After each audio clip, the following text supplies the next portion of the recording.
This disclaimer and all of the following content was generated using artificial intelligence. The voices and images are strictly intended for satire and entertainment purposes and do not represent the individuals depicted in any way. Absolutely no political messaging or bias is contained within, and under no circumstances should any of this content be taken seriously. Viewer discretion is advised. Greetings, loyal viewers. Today is the day we've been waiting for, the addition of our first batch of modded monsters. I'm here with one of the Older Workers Benefit Protection Act beneficiaries, Joe Biden, and America's most famous DEI hire, Barack Obama. If I had run against you in 2016, I would have beaten you so badly the RNC wouldn't have even considered you for the nomination in 2024. You had minor league opponents and still managed to lose one of the 3 presidential elections you participated in. Find a mirror, take a long, hard look at it, and what you will find staring back at you is a fraud. Damn, Obama, you didn't even let him talk about his team or anything, just laid his ass out on sight. Whatever, it was an okay dig at best. Definitely not as good as some of mine, but anyway, we have our first new encounter, the Callous Shriekling. From the back line, it can advance forward with wing slam, possibly inflicting the dazzled effect on a hero, causing them to shuffle or become stunned. Horrid Shriek is a frontline stress attack that annoyingly causes disease pretty frequently. Some interesting things can happen with that attack dead meat that we will touch on later. And no, it isn't in reference to Joe. I thought that at first too. This monster is courtesy of Koala's Creature Collection. It has a somewhat hidden interaction where if you avoid attacking them for several turns, they will fly away from battle and possibly drop a trinket. Pretty neat. Leaving them alive for multiple turns, however, can be annoying if they are spamming Horrid Shriek or shuffling your team frequently, so you have to make sure you're prepared to take the hit. I won't bother with that for now, given the team I'm running. The Practitioner is here to snag loot, stun, and heal. We know the Blackguard is a monster, and Big Hat Logan in the back proved his worth by getting a virtue in his first mission a few episodes ago. The newcomer is a Reaver, sort of a mashup of the Brigand Fusilier and Brigand Cutthroat enemies, primarily serving as a backline damage dealer. Yeah, he has great upfront damage with aimed shot, can cleave 2 through 4 and cause bleeding with buckshot, and de-stealth and buff himself with expose. Interestingly, he has 2 different ripostes. Return Fire is a back 2 attack that provides shuffle protection and hits a random target, and Cowering Fire guards an ally and activates riposte, but only lasts 1 turn and can only be used from rank 4. That melee attack is stand and deliver, usable from ranks 1 through 3 and can hit enemy 1 or 2. Notably, it causes bleed and debuff protection, so it's fantastic for taking down tough frontline tanks in the Weald and Warrens. Yeah, this guy isn't flashy, but there's something to be said for good, straightforward fun, and he has that in spades. I like starting matches in rank 2, using Return Fire to retreat to 4 and activate riposte, then use Cowering Fire to guard riposte combo if anyone gets low on HP. Kinda neat to have a primarily ranged hero that guards from rank 4, like, instead of falling back like you'd think most range classes would, he can step forward and put himself in between an injured teammate and a horde of eldritch monsters and just start blasting like Danny DeVito. Seems pretty cool. Unfortunately, he came with the Yips negative quirk, so his accuracy is suffering so far. Hopefully we can find an Eldritch Altar and clear it before it gets locked in. Thankfully, we've had pretty good luck with quirks so far overall. Generally, in the early game, I prioritize heroes with quirks. I consider top tier. I cannot understate how incredible ones like Tranquil Mind, Gifted, and Luminous are, and it hurts my soul a little to invest time in a hero with lame quirks, only to have one of that same class pop up in the Stagecoach the next week with Hot to Trot or On Guard. As things progress, we can be more open to using heroes simply because we haven't used them yet, or they fill a niche we need, regardless of starting quirks. But for now, our time needs to be spent bolstering the heroes that already have powerful quirks. Yep, we built up a strong foundation for our roster over the first 6 episodes. We aren't too far off from getting our guild and blacksmith to level 2, so we can unlock experienced recruits in the Stagecoach and start getting some level 1 heroes right off the rip. This is big for us, especially with the addition of modded monsters, since it's no longer safe to just throw a team of mostly level 0s at a ruins mission to level them up. I've fought ectomorphs before, and they are not to be trifled with. Yeah. Their models and attacks look insane also. I'm a huge fan of that monster faction. Hey, don't mean to interrupt, but there's the Eldritch Altar I was hoping for. Maybe I really am a witch. Or maybe all those hippie lifestyle influencers are right about the power of manifesting the things you want. I wonder what else I could wish into existence. Let's see. I predict a couple of young lasses with ice cream cones will appear. I'm going to stop you right there because I wanted to say thank you to the folks who have subscribed to our channel. The fact that there are some folks out there who enjoy hanging out with us while we play video games and goof off is pretty damn cool, and our editor loves responding to your questions and comments. The channel is slowly growing with each video, and we couldn't be more proud of that. I don't normally engage with wholesomeness, but Obama's right. Feel free to recommend mods to us, whether it's heroes or monsters or regions or quality of life improvements, whatever you feel compelled to mention. We will look it over and possibly add it for the run. We've added in a couple of mod heroes that were recommended to us by Man of God 413, and we eagerly anticipate them appearing in our stagecoach. It hadn't occurred to me that the town events for the new monster packs would appear first before immediate hero recruitment events, so we haven't gotten those heroes to appear just yet, but they will get their flowers as soon as we can acquire them and reasonably fit them into a team. I swear, it's like the Blackguard gets plus 10,000 crit chance on the last monster in a party. One of these days, I'm hitting a dark run to try this guy out. I'm so confident. After I schooled you two bozos the first 2 turns through the order, and not even Donald Trump will be able to hand wave and insult his way out of the devastation he will feel. If I prove publicly that I'm not only better than him at Darkest Dungeon, I'm better than him at his own goddamn playstyle. Mark your calendars, folks. About to embarrass this fool so bad that his hairpiece becomes sentient and hops off of his head of its own free will because it cannot bear to be seen atop the dome of such a limp-dicked disappointment. God damn, Joe, what the hell is wrong with you? We were just being wholesome like 20 seconds ago and you come out of left field with that shit. I'll deal with him after I mention the size 2 offensive support monster, the Fungal Stag, a Koalas Creature Collection Edition. A bit more frail than other size 2 monsters, but it can mark and debuff for more damage received, a nasty combination. Savage Maul is very dangerous against marked targets, and it also comes packing 2 buff skills to bolster its teammates' stats, and starting in veteran dungeons, it has a brutal pull 3 attack that can really screw up your positioning. Awesome art too. Very intimidating. It has some protection and respectable resists to mitigate the low HP, some also. But back to Joe. Look, here you mash, potato-brained career politician that got taken out behind the barn and shot by his own political party, not even out of mercy but out of fear. You'd continue making a mockery of them. You've been getting real mouthy lately in your stupid ass raps and about my daughters and my gameplay and the luck you've had in the early game, and I'm not going to keep tolerating it. I'm about to put you in an old folks home and never visit you, I swear to God. Oh no, Donnie, not an old folks home. Please, anything but that. The nurses are mean, the food sucks, nobody ever visits, and there's always a psychic cat that knows when someone is going to sleep for good. I'll be better, I promise. Look, I binged edibles really hard this past week with Kamala, and I always get really grumpy after a bender. I promise to only talk about plowing the women in your family all day until the cows come home in my raps, where it is still socially acceptable. Fine, whatever. This camp out, we are letting the practitioner scrounge up some artifacts and do some palm reading to reduce stress taken and increase virtue chance, while the wizard buffs scouting and prevents nighttime ambush, and the blackguard buffs his own offenses. No more bullshit from you until we get out of the wheel, Joe. Say, fellas, we managed to figure out what happened to Kamala last week, but we haven't seen or heard from George since episode 4. Didn't he say something in that episode about how he was glad we didn't do a bunch of bullshit side missions and came looking for him right away when we saved him from the ectoplasm? Well, you know, doesn't it feel like we should be more worried and maybe go look for him? Isn't that why we are here this week?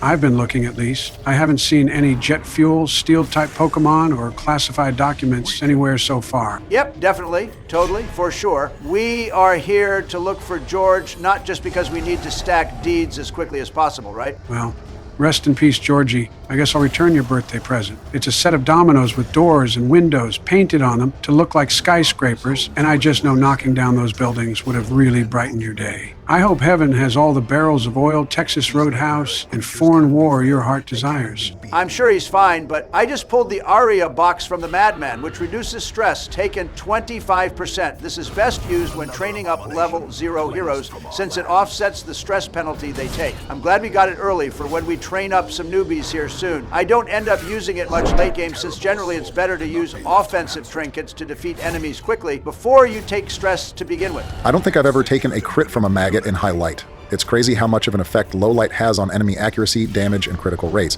especially on Blood Moon at black as pitch or 0 light. Monsters get 12.5% accuracy, 30% damage, and 6% critical hit rate buffs. The numbers are a fair bit lower as long as you have at least 1 light, sitting at 10 accuracy, 17.5% damage, and 3.5% crit, but still, pretty significant buffs. Donald, you better watch it. Your Reaver got stunned and marked by spider webs, then took a crit spit from the green spider, and then that weird frogman threw up all over him. Damn, that was gross. I'd be stressing out, too. Yeah, this is getting away from you a bit here, Donald. You good? Oh no way way he passes another resolve check. Quick, start encouraging him so he doesn't hit 100 stress. Let's see here, Donald. The first 100 days of your presidency has been... Wait, that's not going to work. Oh, how about this? Donald, it's almost summertime, so your spray tan will at least look seasonally festive. Well, maybe that's not the ticket either.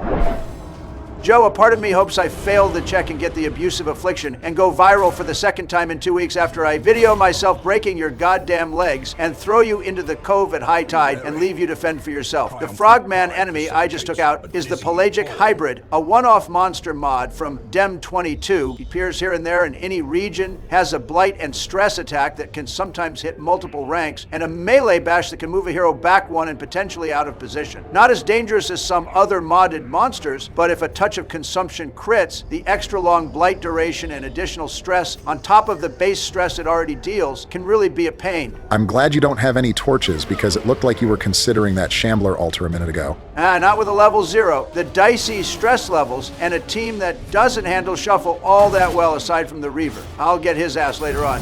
This is a worst-case scenario mash for you, given the stress levels have climbed for multiple heroes. Crazy part is this mash gets even worse in veteran dungeons, when stressful incantation starts marking targets that the stag can then level with Savage Maul. Yeah, that miss from Call to the Grave was painful.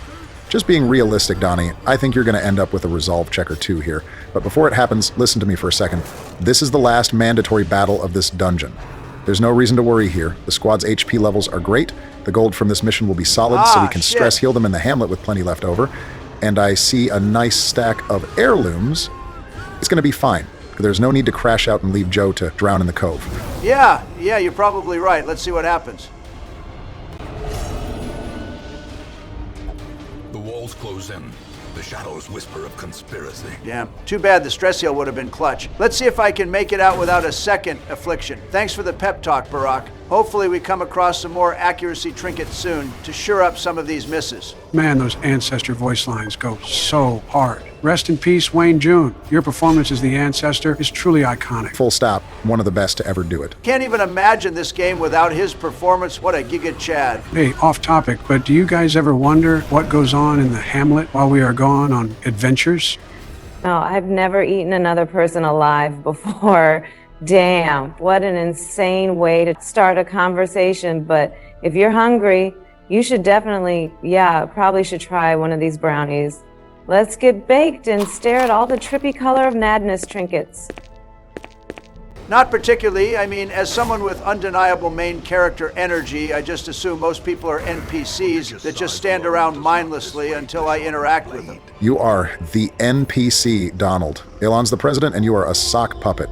His arm is so far up your ass, if he snapped it would tickle your throat. Whatever. I got the scrying bowl for the druid for bonus scouting chance and some surprise chance reduction, 22k gold, and a bunch of heirlooms. Plus hot to trot on the practitioner. Gonna be useful when we take him to the Sunward Isles to burn down yokai with combusting talisman. Never had a practitioner with damage-oriented quirks. Gonna be interesting to try out. Oh man, these trinkets are so shiny, it's almost like seeing them massages my brain, you know? But hey, the guys are back. I gotta tell them something important. We will kick it later, all right? Oh, God damn it. I was hoping she'd be in a THC coma when we got here. I think we need to check out the cove. Hunter said his friends never made it back from dropping me off. And if it's not safe to make deliveries, then he can't send me any more brownies, you know? I'm sure you understand this is the most important issue facing the hamlet right this very moment, right?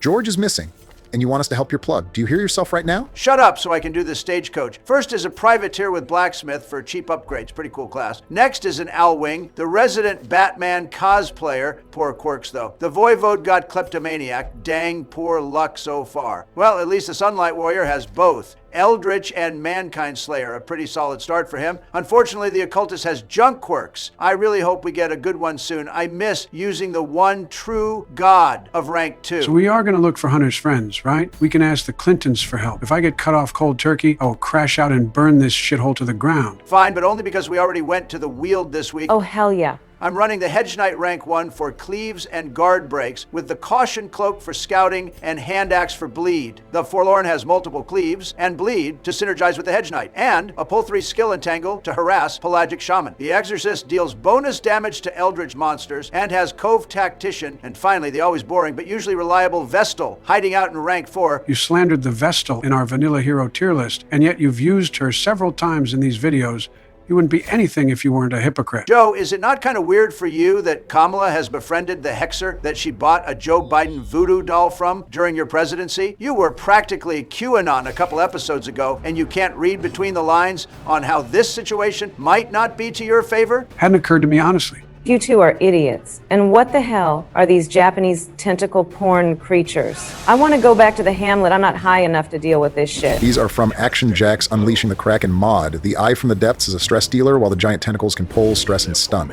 I'll give you 3 guesses on what happened to the guys who dropped you off here, Kamala. I wonder how the Clintons are doing. Oh, yeah, why don't we just have Kamala ask the 2016 presidential election runner-up to take care of this for us? Hillary would probably say something about how it's totally beneath her to be asked to kill a giant eldritch tentacle monster, then pull out the M920 Kane from Mass Effect or the BFG from Doom to blow a giant ass hole in it, crawl inside and feast on its raw, still gently beating heart while mercilessly degrading her husband's manhood and knifing herself like Vicky from Terrifier. Gotta be one of the most difficult things to watch that I've ever seen on a movie screen. Wait, guys, we can't call Hillary here. What if she's protecting Bill from the monster right now? And if we call her here, well, then Bill would be defenseless? Okay, fine. Can't believe Kamala's the voice of reason. Anyway, this battle really showed how the Forlorn can control the battlefield. Entangle pulled the first shaman to rank 1 to neuter its ability to cast Stress Wave, and he took the other out with a Whiplash crit, followed up by the Hedge Knight cleaning up the Pelagic Hybrid with Round Swing, and this Guardian is free eats. Off to a good start so far, Little D. Runner-up says what? What? Yeah, that's what I thought. I'm thrilled to see an Eerie Coral will use it on the Vestal since she has a couple bad negative quirks. I was hoping it would clear her locked egomania quirk, but I'll take the clear all the same. Did you just step on a scouted trap? And didn't you do that in episode 1 also? You might as well stop using scouting trinkets since your fat ass takes up damn near the entire width of these hallways. You're bound to still hit the trap anyway, even if you already know where it is. I think it has more to do with him playing low light. If you aren't keeping your eyes glued to your map, it's pretty easy to miss a trap because it's hard to see it on the screen in the dark. Though I do agree it's hilarious that Donald is the only one to commit this blunder so far. He's just good enough to survive dark expeditions so he doesn't tank our run, but he has just enough of a skill issue that we can still clown on him for dumbass mistakes. Perfectly balanced, as all things should be. Editor, I demand we see a Republican in our next video. Getting triple teamed by demo hacks every episode has really started to grind my gears. Hey, look, great find there, Donald. The cherished keepsake is from the Pelagic Hybrid. It provides 10% protection, stress taken reduction, and a chance to AoE stress heal the party when the wearer kills a monster. Very nice on offensive support, guarding, or riposting heroes. Wait, is that a beer? Let me sniff it. Oh my god, it's lean. I love lean. Down the hatch. Let me try some. I'm low on brownies. I'm fiending over here. You guys found a discarded spiked beverage of unknown origin in a cove full of slimy tentacle monsters, and without a second thought, you gulped it down? How the hell am I, a Nepo Baby reality TV star, the most normal one of the group? But anyway, here we have a Skullug, another Unleashing the Kraken edition. I personally hate these damn things. They have high protection, a permanent riposte, and their attack, Fear of Crimson Tide, deals tons of stress damage when it crits. Really aggravating little buggers. You're probably packing armor piercing or dots in the cove, so it's likely you have what you need already to deal with them. Just do it quickly before Fear of Crimson Tide crits. Oh man, I am so completely toasted. Lil Wayne was really onto something with this shit. What's a girl gotta do to get a styrofoam cup? I hope we find George soon so we can take him with us and lock you two in the Hamlet Rehab Center. The Joy Behar cosplayer in rank 2 is the Corrupted Bosun, courtesy of Koala's Creature Collection. It has a heal, Cure O' the Sea, a stress attack, an enemy team accuracy buff, invigorating tune, and can cause the pelagic plague disease with taint. Hold the goddamn phone. This monster causes a disease by using its... what? You said we weren't using any explicit mods for this run, and in episode 7, you have a fishy monster attacking us with its taint? Taint. A verb meaning to affect or associate with something undesirable or reprehensible, such as Donald Trump. To expose to an infectious agent, toxin, or undesirable substance, like a cocktail from Bill Cosby. To subject to decay or putrefaction, such as the mind and body of Joe Biden. Please, for the love of God, stay off of Urban Dictionary. We do not engage in potty humor on this channel. Joe said glory hole, like 10 damn minutes into episode 1. Don't bother clutching your pearls now, Obama. But back to mods. Koala's Creature Collection brings us the Sodden Sharpshooter, a very dangerous gunner with high damage output and additional attacks and effects if teamed with Corrupted Bosun, Drowned Thralls, or Squiffygast. From the backline, they use Way Anchor to move forward too, and buff accuracy and critical rate. Up close, they can deal heavy damage with Blowdown. You definitely do not want to eat one of those, especially after the buffs from Way Anchor. Use stuns and move skills to keep the Sharpshooter out of ranks 1 or 2, if at all possible. Yeah, and the extra actions he gets when paired with certain monsters bolsters his stats and damage output to very dangerous levels. We will dig into those extra actions and buffs when we face those particular combos. I'm getting the spins. I think I drank too much. Guys, I gotta lay down or I might yak. Everything is moving in slow motion. Donald, finish this and let's camp out for the night. I think these two need to sleep it off. Yeah, all right. You two walking Narcan advertisements get some rest. Together, furtive and vulnerable. Rats in a maze. Well, that didn't take long. I wonder what Gore is up to back in the Hamlet. Oh boy, a package for me. I'm so excited. I sure hope this isn't another. Oh, son of a bitch. Donald, I'm going to get you, you stupid orange mother. I literally couldn't care less about that guy. Anyway, our exorcist is going to prevent nighttime ambushes so our strung-out companions can sleep it off. Rallying Sermon will boost our speed and accuracy with some extra buffs for the Vestal for being religious. And finally, the Forlorn will bolster the exorcist's speed and damage and provide stress-taken reduction with Hunter's Pride. Wait, did you say Hunter? Please say he's here with the goods. No, Kamala, go to sleep. And now wake up. 8 hours went by in the blink of an eye, exactly like in real life, and we are thrown right back to work before we even get our bearings with a hall battle against a grouper, bosun, and shaman. Red Hook really went for realism with the sleep mechanics in this game, didn't they? Just like in real life. Since it's a weekday, I don't wake up refreshed at all and feel like I can sleep until 3 p.m. But wait until it's Saturday and I can sleep however long I want. And for some reason, my flesh prison wakes me up naturally, bright and early, at 7 a.m. Hair of the Sea Dog is the cure for the pelagic plague that heroes can contract from the new cove monsters in Koala's Creature Collection. It's dropped by the Siren and rarely by Bosun. The plague can also be cured in the sanitarium after Veteran or Champion Siren, depending on how far you've let the disease progress. The plague boosts speed, damage, and bleed resist at the cost of max HP, blight resist, and stress taken. Nice job on that secret room, Donald. Eustace's head bolsters the healing of our restoration-focused heroes. Great pull. But man, I could use some hair of the dog right now to chase this hangover away. I wish we could find whoever was drinking that lean and see if they have some more. I also really want to find that guy, just not for the same crack-headed reasons as you. Fellas, oh man, I'm so thrilled to see you all. And Kamala too. Bill, what the hell are you doing here? If it isn't bad boy Billy C., how's it hanging, you freaky old horn dog? A little to the left, you feel me?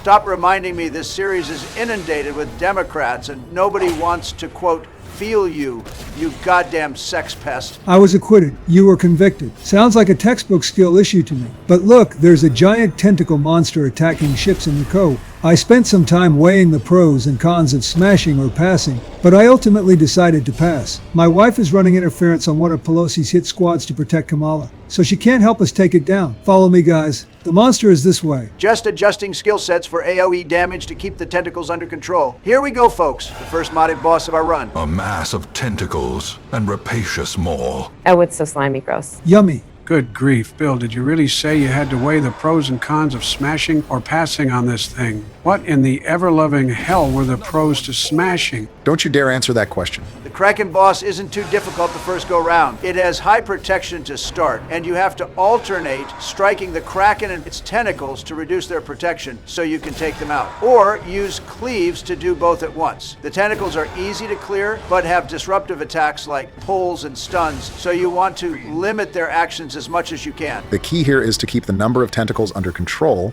so they can't disrupt your party, and don't allow the Kraken to reach rank 4 where it can heal itself. You also have to watch out for its dangerous attack Unleashing, which can target multiple ranks and crits for some pretty serious damage. Doesn't seem too difficult, kinda like a mashup of the Necromancer and Crocodilian bosses. It summons adds you have to crowd control like the Necromancer, and has a very dangerous attack that is very position dependent, so managing its positioning is key like the Crocodilian. As with all of the Action Jack bosses we've added, the apprentice level encounter is a good bit easier than on Veteran and Champion. I've gotten hammered by this thing in a Champion mission on my first modded estate. Generally they aren't too tough though, fun and thematic, a good entry-level modded boss. Yeah, man, that unleashing critical was brutal. No way Hunter's boys survived an attack from this thing.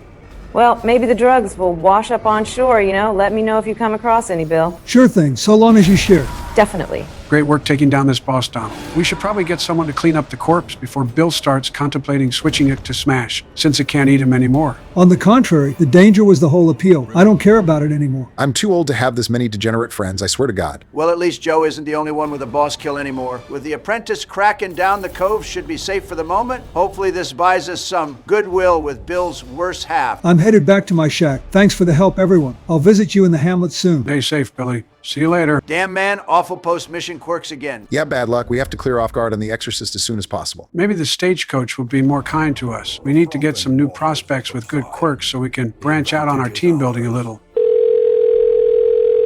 Hey, Hunter, the coast is clear. Let me get a shipment, playa. Hey there, son. Daddy is so proud of you. Jesus Christ, glazing your son for drugs is low even for you. I'm surrounded by idiots. The stagecoach brought us a prefect with precise striker. Not bad, since the ruler has high critical rates to begin with.